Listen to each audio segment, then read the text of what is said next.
Hi, Nora. Hi. Can't you introduce yourself for a bit? Hello, Marloes. Nice to meet you. My name is Nura Conroy, and I'm a South African, and I'm currently living in Delft. I have relocated to the Netherlands with my husband, and he's a businessman working in the shipping industry, and he's an expat here. He's American, and I am. So we're in a very international relationship, and we're here with our kids as well. It's their first expatriation. I come from a background working in the shipping industry. Okay, very nice. And yeah, we already talked a bit about the diversity and the equity and inclusion. Can you share maybe a bit about your understanding of diversity, equity, and inclusion and belonging? Why is it important in these kind of workplaces? So one of the things about me, Marloes, is that I also have an undergrad degree in industrial psychology. And one of the things about my industrial psychology degree, even though it's not directly related on the surface to the shipping industry and to the energy industry and to the dredging industry where I've worked before, I actually use it every day because we work with people, and that's the common denominator.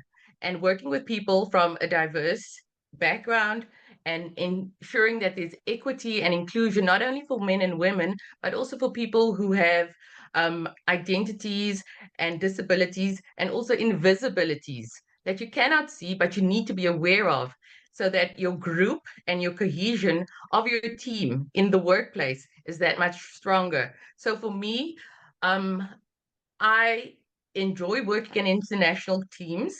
I like working in organizations where there's a framework where you can see that there's a positive impact on the differences of people and that that's used to work together in order to have fair treatment for individuals, full participation of people, and that particular groups are respected and given a platform, but also that they are valued and that they're not just an add-on, that they're part and parcel of the conversation. So it's not that one is leading, the other one is taking notes. It's togetherness. Yeah, yeah, it's very important to work together. I can understand. And how have you contributed to fostering a diverse and inclusive work environment in your previous roles? In my previous roles when I was in South Africa, I had just returned from working in the US. So I had learned quite a bit while working in the US shipping industry of how the American approach to employment equity and inclusion, and also giving everybody a little bit of a spotlight to raise their game in the workplace came across. And I tried to also include that in South Africa, being a very young democracy, relatively speaking, and also has its own problems. But in that, we also have a lot of strength because it's a very diverse environment. We've got people from different backgrounds. Personally, my cultural background is Cape Malay. And just to give you a bit of history on that, the Cape Malay culture started where the Dutch East India Company relocated my family, who were political prisoners, who stood up against the Dutch East India Company and were relocated to Robben Island 300 years before Nelson Mandela arrived there. So we were the like forebearers of standing up against diversity and equity and inclusion when colonialism and slavery was already in place. And these are some of the strong issues that have come with me over the generations of my personal family history. So it's a personal journey, but also I see the importance of it within the business environment. And when I also worked in Costa Rica, I experienced a situation where I got off the plane. I didn't speak a lick of Spanish. I had to put a team together from scratch, and they had to, and I was probably the first South African that they'd ever come across. But we Yeah. worked beautifully together because we had commonalities that were human and authentic.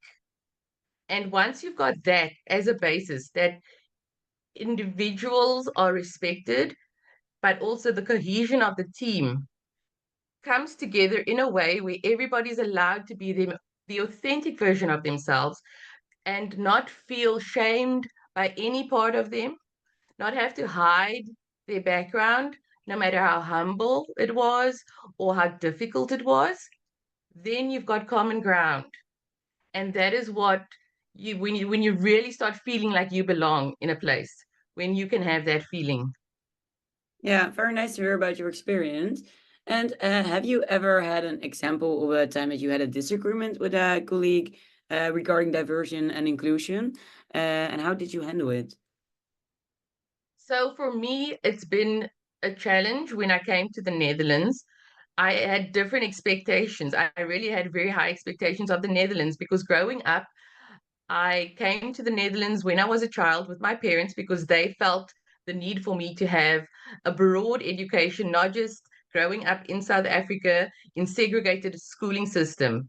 So we would come to Europe on vacation and we would see how people in Europe, especially in the Netherlands, were really fighting hard for me to have inclusivity and to free Nelson Mandela back in the 80s and to raise awareness, raise funds for the removal of the apartheid system in South Africa. When I arrived here in the Netherlands, I was quite sad given the current political situation where there is so much polarization. And for me, the Netherlands has always been this symbol of where they've tried a little bit harder for inclusion and equity and making everybody have a little bit of a place under the sun. And this time around, and living here it has not been a holiday. I can tell you that. Yeah, I can understand. Yeah, that's hard to hear. Well, thank you for your insights. We don't have a lot of time, but I think when people are interested to hear more about you, I can link you and then we have the conversation going on. But thank you for your time, and I will see you another time then. All the best, Marloes, and keep up the good work. Thank you. Bye.